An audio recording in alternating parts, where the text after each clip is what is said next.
Hey guys, welcome back to my YouTube channel Arvind math research point. I hope कि आप लोग बहुत ही अच्छे होंगे। गाइज, आज हम लोग इस वीडियो में बहुभुज के बारे में, उनके शीर्षों के बारे में, उनके विकर्णों के बारे में एवं उनके प्रकारों के बारे में जानेंगे एवं समझेंगे दोस्तों। और आज हम लोग इस वीडियो में यह भी जानेंगे एवं समझेंगे कि त्रिभुज में विकर्ण खींचे जा सकते हैं या नहीं। अगर नहीं तो आखिर क्यों नहीं। दोस्तों, अगर ये मेरा वीडियो आप लोग को अच्छा लगे तो प्लीज एक लाइक कर दीजिएगा और अपने दोस्तों के साथ शेयर कर दीजिएगा। और अगर आप लोग मेरा channel Arvind math research point को अभी तक सब्सक्राइब नहीं किया है तो उससे बेल आइकन को प्रेस जरूर करिएगा दोस्तों, क्योंकि हम कोई भी वीडियो लाएं तो सबसे पहले आपको पास नोटिफिकेशन प्राप्त हो। चलिए करते हैं अब हम वीडियो को स्टार्ट। रुको जरा, सब्र करो। चलिए दोस्तों, देखते हैं। सबसे पहले हम समझते हैं बहुभुज के बारे में, है ना। बहुभुज होता है क्या। बहुभुज को इंग्लिश में हम पॉलीगॉन बोलते हैं, है ना। सबसे पहले हम समझेंगे बहुभुज होता है क्या। तो हम कहेंगे कि तीन या तीन से अधिक रेखाखंड से घिरा हुआ क्षेत्र को बहुभुज कहते हैं, है ना दोस्तों। बहुभुज कहते हैं नहीं, यानी तीन या तीन से अधिक रेखाखंड से घिरा हुआ क्षेत्र को हम बहुभुज कहेंगे, ठीक है। समझिएगा। एग्जाम्पल में क्या है दोस्तों, ये भी बहुभुज कहलाएगा। नहीं, त्रिभुज भी क्या होगा, बहुभुज होगा। चतुर्भुज भी क्या होगा दोस्तों, बहुभुज होगा। पंचभुज भी क्या होगा दोस्तों, बहुभुज होगा। षष्ठभुज भी कुछ होगा दोस्तों, बहुभुज होगा, है ना। क्या है, तीन या हम बोल सकते हैं बहुभुज को हम बोलेंगे तीन या तीन से अधिक रेखाखंड से घिरा हुआ क्षेत्र को बहुभुज कहते हैं, है ना दोस्तों। चलिए अब हम बहुभुज के बाद आते हैं, समझेंगे दोस्तों शीर्ष के बारे में, है ना। शीर्ष कहते हैं किसको, शीर्ष क्या है, शीर्ष। समझिएगा। तो हम बहुभुज के शीर्ष के बारे में समझेंगे हम। तो हम कहेंगे कि किसी बहुभुज के, है ना, कहेंगे हम किसी बहुभुज के दो क्रमागत भुजा जिस बिंदु पर मिलती है उसे शीर्ष कहते हैं। समझिएगा दोस्तों, शीर्ष हम किसको कहते हैं। तो हम कहेंगे किसी बहुभुज के दो क्रमागत का शाब्दिक अर्थ होता है लगातार, है ना दोस्तों। क्रमागत का मतलब होता है लगातार, है ना। किसी बहुभुज के दो क्रमागत भुजा जिस बिंदु पर मिलता है उसी को तो हम शीर्ष कहेंगे, है ना दोस्तों। जैसे अभी समझे आपने, त्रिभुज भी क्या है दोस्तों, बहुभुज, है ना। इसका दो लगातार भुजा कौन होगा, ए दोनों लगातार भुजा कहलाएंगे। ए लगातार है, ए लगातार है, ए लगातार है, सब क्या है, लगातार है ना। तो दो भुजा, जैसे एक भुजा ही हो गया, एक भुजा ही हो गया, दोनों भुजा किस बिंदु पर मिल रहा है दोस्तों, तो यहाँ। तो इसी को तो हम शीर्ष कहेंगे, समझ गए। ए भुजा कहाँ पर मिल रहा है दोस्तों, यहाँ पर। इसको हम क्या कहेंगे, हम शीर्ष कहेंगे। ए भुजा और ए भुजा दोनों किस बिंदु पर मिल रहा है, इस बिंदु पर। इसको क्या कहेंगे दोस्तों, शीर्ष कहेंगे। नहीं, इसी प्रकार से आप चतुर्भुज में भी आप देख सकते हैं, पंचभुज में भी देख सकते हैं। दो लगातार भुजा, जैसे ए लगातार कहलाएंगे, क्रमागत कहलाएंगे। ए भुजा क्रमागत कहलाएंगे। ए भुजा दोनों क्रमागत कहलाएंगे। ए भुजा दोनों क्रमागत कहलाएंगे, है ना। यानी इसको हम कह सकते हैं कि किसी बहुभुज के दो क्रमागत भुजाएं जिस बिंदु पर मिलती है उसी को तो शीर्ष कहते हैं। क्या कहलाएंगे दोस्तों, एबीसीडी क्या है, शीर्ष है। एबीसी क्या है दोस्तों, इस त्रिभुज का शीर्ष है। इसमें एबीसीडी ई क्या है दोस्तों, ये पंचभुज का शीर्ष है। समझ गए, शीर्ष समझ गए होंगे, आशा करते हैं।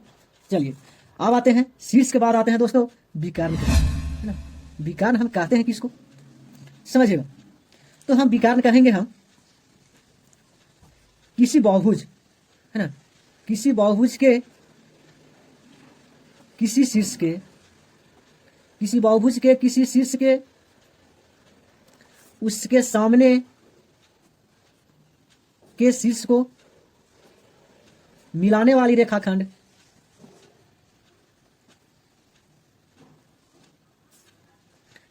को क्या कहते हैं दोस्तों, विकर्ण कहते हैं।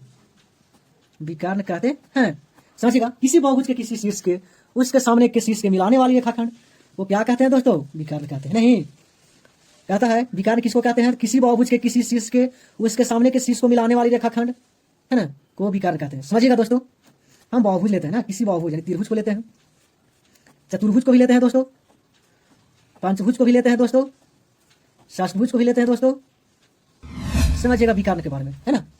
चलिए सबसे पहले हम त्रिभुज पर विचार करते हैं दोस्तों, है ना। ये त्रिभुज है नहीं, समझिएगा दोस्तों, त्रिभुज अभी आपने समझा है ना कि किसी बहुभुज के दो कर्मागत भुजाएं जिस बिंदु पर मिलती है उसी को तो शीर्ष कहते हैं। नहीं, आप समझिएगा दोस्तों, त्रिभुज पर आते हैं, इसका शीर्ष क्या है? ए भुजा मिल रहा है इस बिंदु पर, तो ए शीर्ष कहलाएगा, ए शीर्ष कहलाएगा, ए शीर्ष कहलाएगा। अब बताइए तो दोस्तों कि शीर्ष ए के सामने कोई दूसरा शीर्ष है इस त्रिभुज का? बात गौर समझिएगा, शीर्ष ए के सामने है ना, शीर्ष ए के सामने कोई दूसरा शीर्ष है इसका? तो आप आराम से कहिएगा कि नहीं है। बी के सामने भी है कोई दूसरा शीर्ष? नहीं है। सी का सामने कोई है इसका शीर्ष? नहीं है। तो इसीलिए दोस्तों अभी आपने कन्फर्म कर लिया होगा कि त्रिभुज एक ऐसा बहुभुज है, त्रिभुज एक ऐसा बहुभुज है जिसका विकर्ण नहीं होते हैं। क्लियर है? त्रिभुज एक ऐसा बहुभुज है जिसका विकर्ण नहीं होते हैं या फिर नहीं खींचे जा सकते। क्यों? क्योंकि त्रिभुज के किसी शीर्ष के सामने कोई दूसरा शीर्ष नहीं होता है, इसलिए त्रिभुज तो विकर्ण नहीं किए जा सकते हैं। समझिएगा, आप आते हैं चतुर्भुज, देखिएगा एक क्या है दोस्तों? चतुर्भुज है। एक क्या है? शीर्ष है। नहीं, आप बताइए कि अगर इस शीर्ष लेते हैं, ए बी सी डी हो गया, इस शीर्ष के सामने कौन शीर्ष होगा? सी, एक विकर्ण हो गया। बी या डी के सामने कौन होगा दोस्तों? डी के सामने बी, बी के सामने डी। तब कह सकते हैं कि चतुर्भुज में कितना विकर्ण हो गया दोस्तों? चतुर्भुज में 2 विकर्ण। इसी प्रकार से पंचभुज में आते हैं। नहीं, समझिएगा दोस्तों, शीर्ष ए है, शीर्ष ए का सामने अगर कोई पूछेगा कि कौन कौन शीर्ष है, तो आप आराम से कह सकते हैं कि ए भी शीर्ष है और ए भी शीर्ष है। समझिएगा, आप कोई पूछ देगा आपसे कि शीर्ष बी के सामने कौन कौन शीर्ष है? भाई ए शीर्ष है, ए भी शीर्ष है। आप आपसे पूछ देगा कि शीर्ष सी के सामने कौन शीर्ष है? ए भी होगा और डी भी होगा, ई भी होगा। समझ गए दोस्तों? यानी अब बताइए, इसका सामने ए हो गया, खींचा जा चुका है, इसका सामने ए वाला हो गया, खींचा जा चुका है। आप कह सकते हैं कि ए पंचभुज है। पंचभुज में विकर्णों की संख्या कितनी हो जाएगा दोस्तों? 1 2 3 4 5। पंचभुज में विकर्ण की संख्या कितना हो गया दोस्तों? 5 हो गए, है ना? 2 2 4 1 5। चलिए अब आते हैं षष्ठभुज में। समझिएगा दोस्तों, ए हो गया, B C D E F, है ना? षष्ठभुज है, यानी इसका शीर्षों की संख्या कितना हो गया दोस्तों? 6 हो गया। अगर आपसे कोई पूछेगा कि शीर्ष ए है, इसका सामने कौन कौन शीर्ष होगा, तो ए भी कह दीजिएगा, ए भी कह दीजिएगा और ए भी कह दीजिएगा। तीनों सामने शीर्ष है ना? तीनों सामने है। इस सी के सामने कौन कौन होगा दोस्तों? ए होगा और ए होगा, खींच दिए हैं। डी के सामने कौन कौन होगा दोस्तों? ए भी सामने शीर्ष होगा और ए भी सामने शीर्ष होगा। इसका सामने कौन कौन होगा दोस्तों? ए हो गया और यहाँ देखिए ए हो गया। अब इसका सामने कौन कौन शीर्ष होंगे? ए भी है, ए भी है और ए भी है। अब आप गिन लीजिए दोस्तों कितना विकर्ण की संख्या हो गया, है ना? इससे आपको कंफर्म हो गया होगा दोस्तों कि एहे रहा नहीं जाता, तड़प ही ऐसी है ना। त्रिभुज एक ऐसा बहुभुज है जिसके पास कोई विकर्ण नहीं होते हैं। क्लियर है? त्रिभुज एक ऐसा बहुभुज है जिनके पास कोई विकर्ण नहीं होते हैं। अब आपसे पूछ देगा कोई क्यों नहीं होते हैं भाई, तो आप आराम से कह सकते हैं कि त्रिभुज के किसी भी शीर्ष के उंड का सामने कोई दूसरा शीर्ष नहीं होता है ना? यानी हम इसको लिख देते हैं, यहाँ पर, है ना, नोट में, त्रिभुज एक ऐसा बहुभुज है जिसके पास कोई विकर्ण नहीं होते हैं, कोई विकर्ण नहीं होते हैं। समझिएगा दोस्तों, त्रिभुज एक ऐसा बहुभुज है जिसके पास कोई विकर्ण नहीं होते हैं। अब पूछिएगा क्यों नहीं होते हैं भाई, तो क्योंकि त्रिभुज के किसी शीर्ष के सामने उसके कोई दूसरा विकर्ण नहीं, कोई दूसरा शीर्ष नहीं होते हैं। समझ गए दोस्तों? त्रिभुज एक ऐसा बहुभुज है जिसके पास कोई भी विकर्ण नहीं होता, कोई विकर्ण नहीं होते हैं। क्यों? पूछेगा कोई कि क्यों नहीं होते भाई? क्योंकि त्रिभुज के किसी शीर्ष के सामने, है ना, उसके कोई दूसरा शीर्ष नहीं होते हैं। समझ गए ना? समझिएगा दोस्तों, ये त्रिभुज मान लिया जाए कि बी सी है। अब बताइए कि शीर्ष ए के सामने कोई दूसरा शीर्ष है, शीर्ष बी के सामने कोई शीर्ष है, शीर्ष सी के सामने कोई शीर्ष है, इसलिए नो विकर्ण, नो डायगोनल। समझ गए? यानी कोई विकर्ण नहीं, कोई विकर्ण नहीं। समझ गए दोस्तों? अब हम आते हैं बहुभुज के प्रकार के बारे में। बहुभुज के प्रकार समझिएगा दोस्तों। बहुभुज का जो पहला प्रकार होता है दोस्तों वो होता है त्रिभुज। पहला प्रकार कौन होता है दोस्तों? त्रिभुज। दूसरा कौन होता है तो कह देंगे इसको हम चतुर्भुज। तीसरा कौन होता है तो पंचभुज, है ना। इसी प्रकार से चौथा कौन होगा दोस्तों तो हम बोल देंगे इसको षष्ठभुज।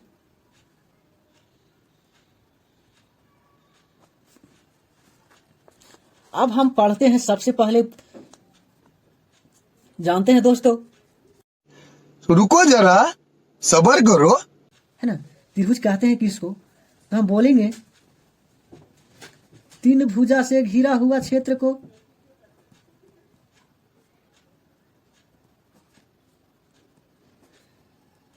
त्रिभुज कहते हैं।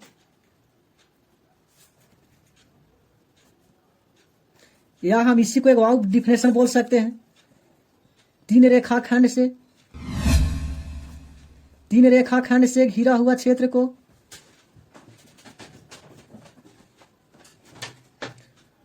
त्रिभुज कहते हैं। त्रिभुज कहते हैं, समझिएगा दोस्तों। तीन भुजाओं से घिरा हुआ क्षेत्र को त्रिभुज कहते हैं, या तीन रेखाखंड से घिरा हुआ क्षेत्र को त्रिभुज कहते हैं। समझिएगा दोस्तों।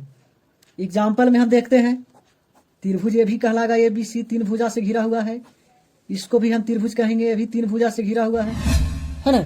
अब आते हैं त्रिभुज के प्रकार के बारे में, है ना। त्रिभुज के प्रकार,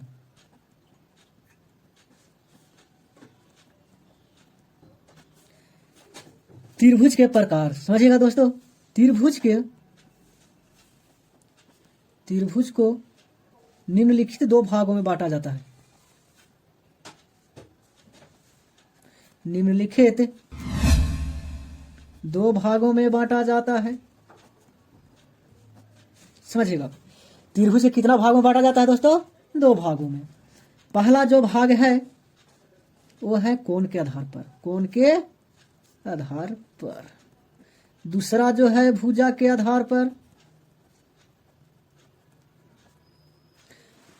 पहला जो त्रिभुज का प्रकार होता है दोस्तों वो कोण के आधार पर बांटता है। दूसरा त्रिभुज का प्रकार जो होता है वो भुजा के आधार पर बांटता है। समझ गए दोस्तों। जो पहला भाग क्या था दोस्तों वो है कोण के आधार पर त्रिभुज के प्रकार। कोण के आधार पर त्रिभुज के प्रकार। पहला कौन प्रकार होता है दोस्तों? वो होता है न्यून कोण त्रिभुज। न्यून कोण त्रिभुज। दूसरा प्रकार होता है दोस्तों समकोण त्रिभुज। और तीसरा जो होता है दोस्तों अधिक कोण त्रिभुज। अब बात समझिएगा दोस्तों, हम न्यून कोण त्रिभुज किसको कहेंगे? हम समझिएगा, न्यून कोण त्रिभुज कहते हैं किसको? समझिएगा। न्यून का शाब्दिक अर्थ होता है दोस्तों छोटा, है ना। तो हम कहेंगे कि जिस त्रिभुज में प्रत्येक कोण की माप 0 डिग्री से बड़ा तथा 90 डिग्री से छोटा हो उसे न्यून कोण त्रिभुज कहते हैं।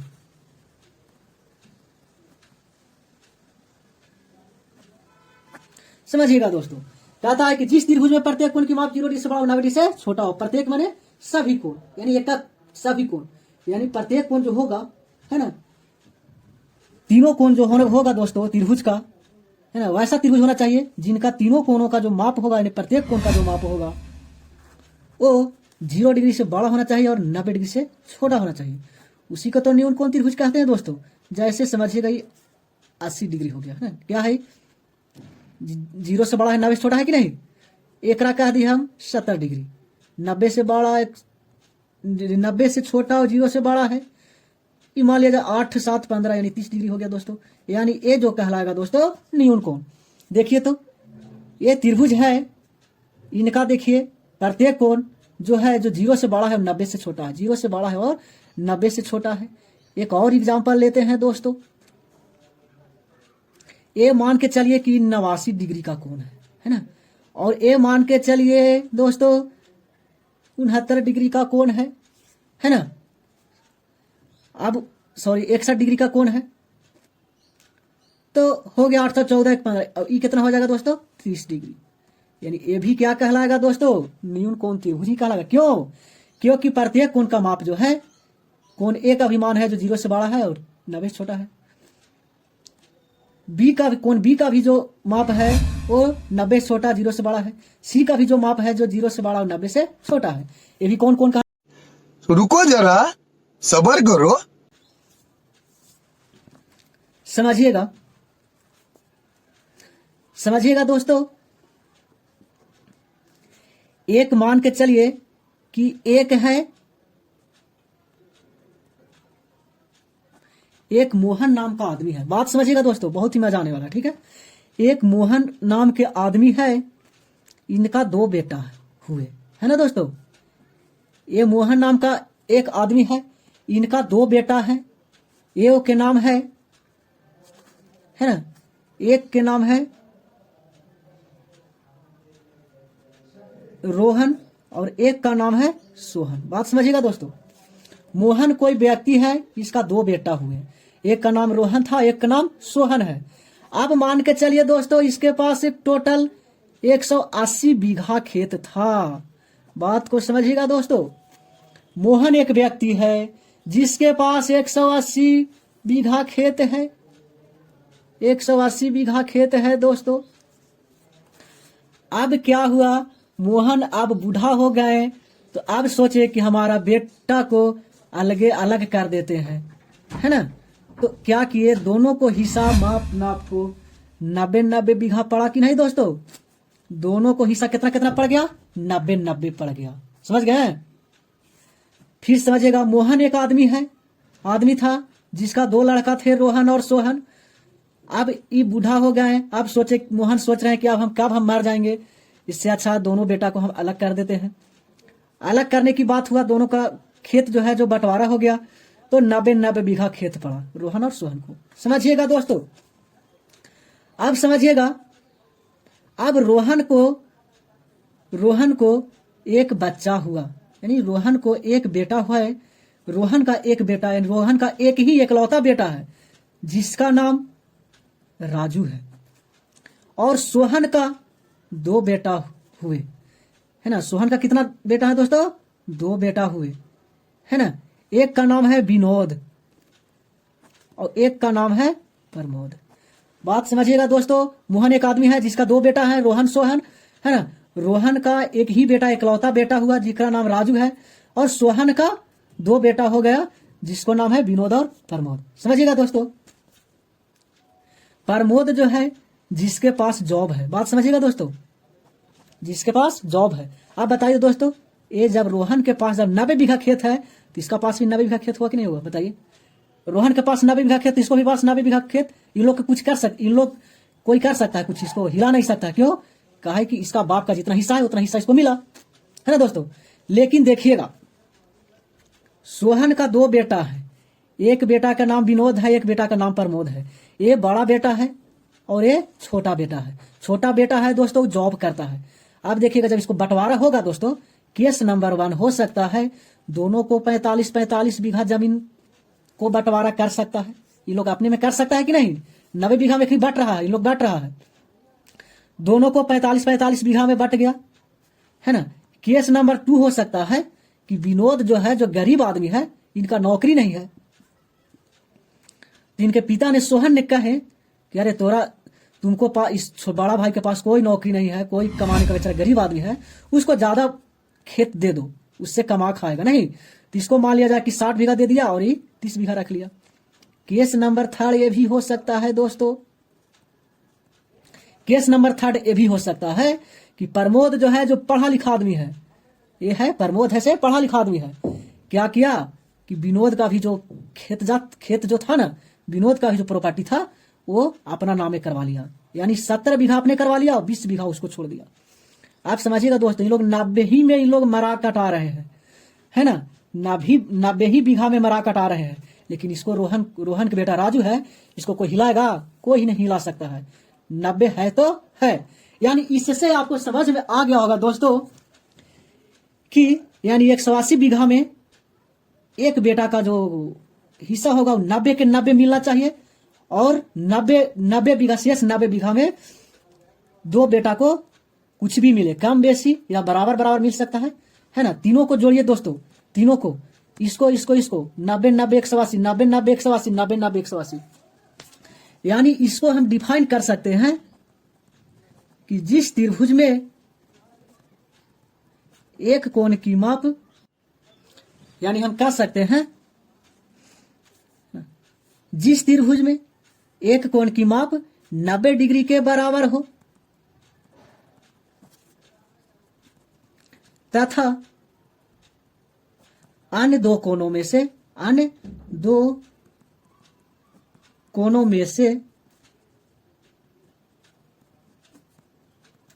प्रत्येक कोण की माप 0 डिग्री से बड़ा तथा 90 डिग्री से छोटा हो,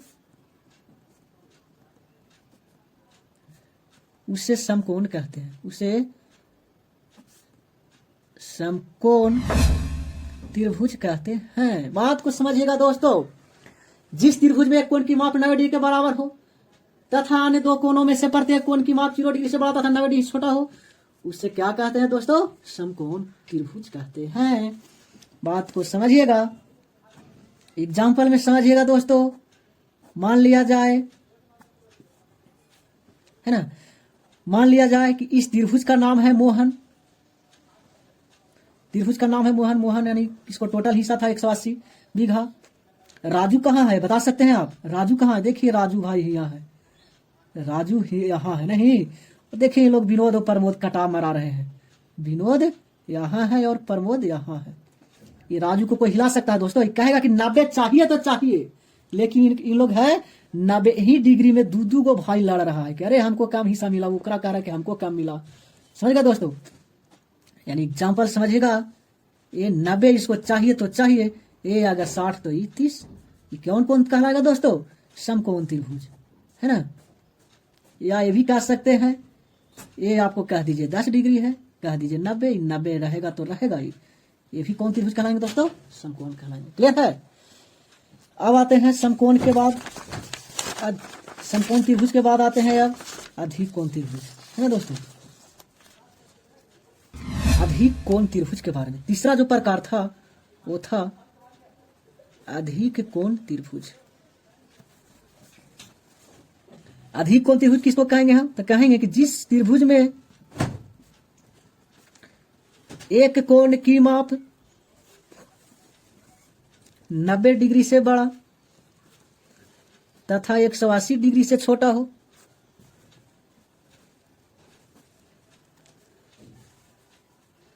डिग्री से छोटा हो तथा शेष दो कोणों में से प्रत्येक कोण की माप 0 डिग्री से बड़ा तथा 90 डिग्री से छोटा हो, उसे अधिक कोण कहते हैं। उसे अधिक कोण त्रिभुज कहते हैं। यानी कैसा त्रिभुज होना चाहिए? तो जिस त्रिभुज में एक कोण की माप जो होगा वो 90 से बड़ा 180 से छोटा होगा, और शेष जो दो कोण बच जाएंगे दोस्तों वो प्रत्येक कोण का माप होगा 0 से बड़ा और 90 से छोटा। उसी को तो हम अधिक कोण त्रिभुज कहेंगे।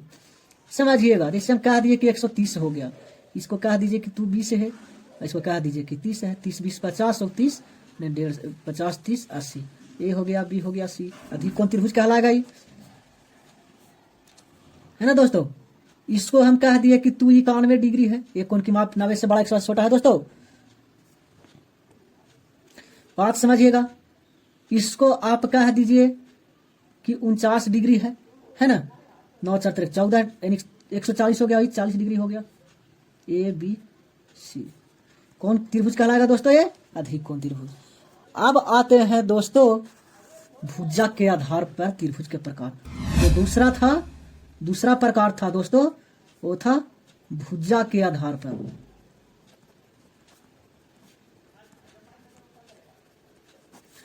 भुजा के आधार पर त्रिभुज के प्रकार रुको जरा, सबर करो। समझिएगा दोस्तों। पहला जो प्रकार जो होगा दोस्तों,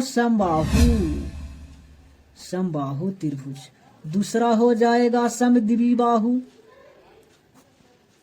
तीसरा जो हो जाएगा वो विषमबाहु हो जाएगा दोस्तों, विषमबाहु त्रिभुज। अब समझते हैं समबाहु त्रिभुज कहते हैं किसको भाई। पहला में कौन हो जाएगा दोस्तों? समबाहु त्रिभुज। अब समबाहु को कहने से ही पता चल रहा होगा, सम जोड़ बाहु, सम जोड़ बाहु। सम माने बराबर, बाहु माने भुजा। नहीं, बराबर भुजा वाले त्रिभुज को हम समबाहु कहेंगे। कितना आसान डेफिनेशन है दोस्तों। तो हम बोलेंगे कि जिस त्रिभुज में या जिस त्रिभुज के आपस में सभी भुजा बराबर हो, सभी भुजा बराबर हो, उसे समबाहु त्रिभुज कहते हैं दोस्तों। जिस त्रिभुज के आपस में सभी भुजा बराबर हो, उसे समबाहु त्रिभुज कहते हैं। समझिएगा दोस्तों। एग्जाम्पल में कैसा त्रिभुज होना चाहिए? सब भुजवा बराबर।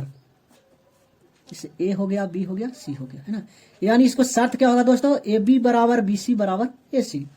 अब ध्यान दीजिएगा दोस्तों, नोट पॉइंट हम इसको लिख सकते हैं। क्या होता है देखिएगा, नोट पॉइंट कहेंगे समबाहु त्रिभुज के सभी भुजा बराबर होने के कारण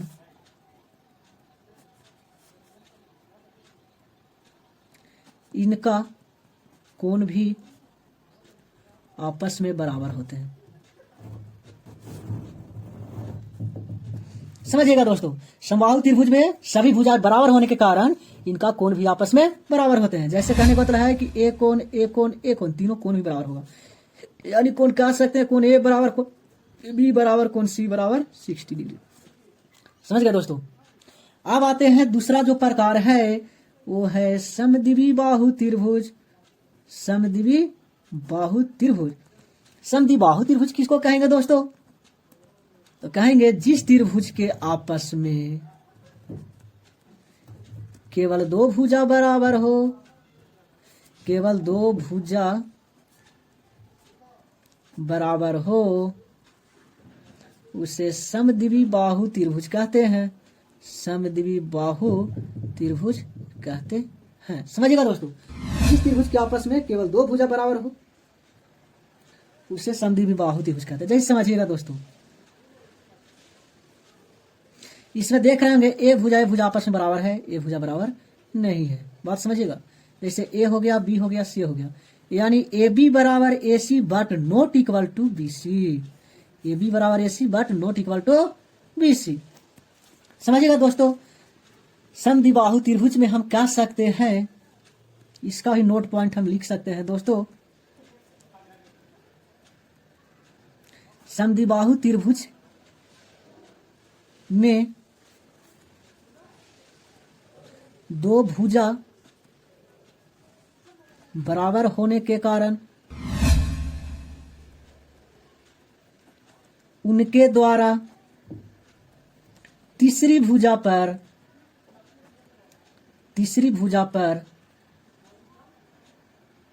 बनाया गया कोण भी आपस में बराबर होते हैं।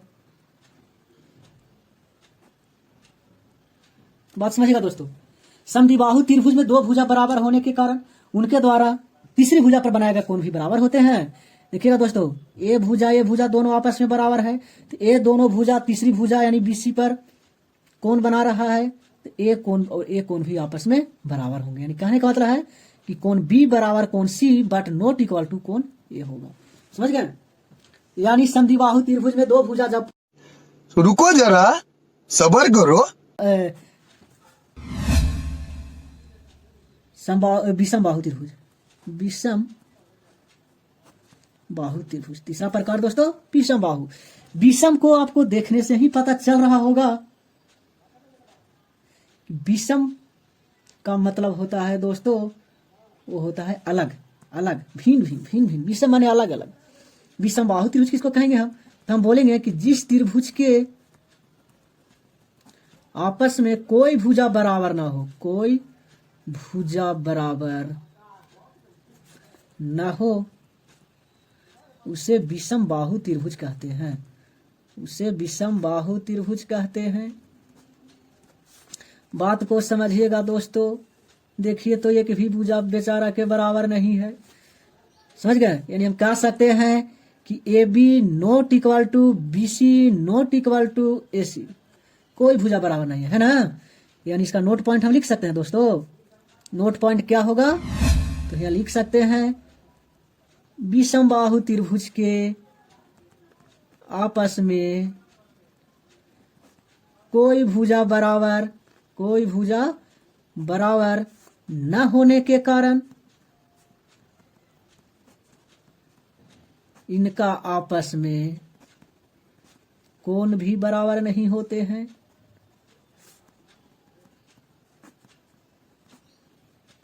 समझिएगा दोस्तों। विषम बाहु त्रिभुज है ना, त्रिभुज के आपस में कोई भुजा बराबर न होने के कारण उनका आपस में कोण भी बराबर नहीं होते हैं। कोई भी कोण बराबर नहीं होगा दोस्तों। कह सकते हैं कोण ए नॉट इक्वल टू कोण बी नॉट इक्वल टू कोण सी। समझ गए? यानी विषम बाहु त्रिभुज के है ना, विषम बाहु त्रिभुज के आपस में कोई भुजा बराबर न होने के कारण उनका आपस में कोण भी बराबर नहीं होते हैं। समझ गए दोस्तों? चलिए अब यहीं पर होता है त्रिभुज समाप्त। समझिएगा दोस्तों। अब हम नोट पॉइंट कुछ समझेंगे। हम नोट पॉइंट, त्रिभुज के तीन भुजा, तीन कोण, तीन शीर्ष होते हैं। समझिएगा दोस्तों। त्रिभुज के तीन भुजा, तीन कोण, तीन शीर्ष होते हैं दोस्तों, है ना। नोट नंबर 2 में क्या लिख सकते हैं? त्रिभुज के तीनों कोणों का योगफल 180 डिग्री होता है ना दोस्तों।